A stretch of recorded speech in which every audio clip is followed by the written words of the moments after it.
Hi Jim, can you tell us the benefits of 5S? Well, 5S is designed to help you manage your working environment so that you're not fighting the environment you're in, so that the environment is working for you to be able to do your tasks right first time, every time.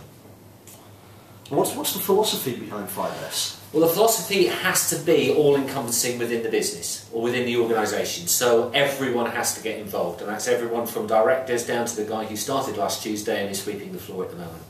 So if you really want to make it work and you're a manager looking to introduce it, you need to start thinking like the Royal Marines. In the Royal Marines, the men have to do a forced march, it takes X amount of time. The officers have to do it faster.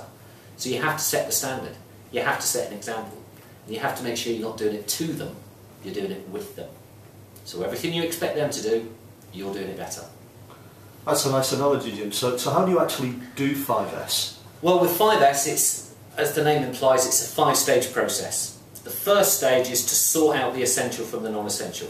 So what you're looking to do is all the stuff that you don't need in the area, move out of the area. Make sure everything that you do need is actually present. Once you've done that, then find safe, logical, easy to find and easy to return to locations for everything that you need. After you've done that, make sure you put a discipline in place to keep it that way. When you've done that, you say, that's the minimum I expect from now on. That's the new standard. Make sure everyone knows how to work in the area. Are there standard operating procedures for the key tasks? Everything you've learned so far, can you spread this out amongst the business? And finally, sustain. Make sure that you don't use this as a one-hit wonder.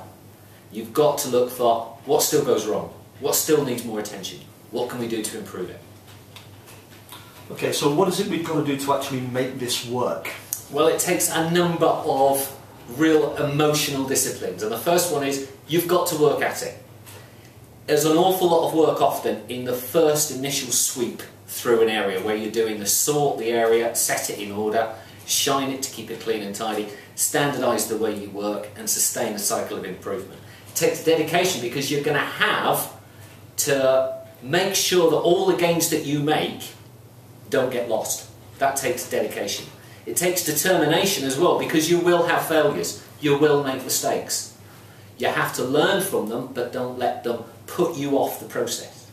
You have to be consistent in the way you apply it, which means everyone has to be doing it. You can't ask guys on the floor or guys in an office to be doing it if the senior managers and the directors aren't doing it. And finally, you have to have constancy of purpose.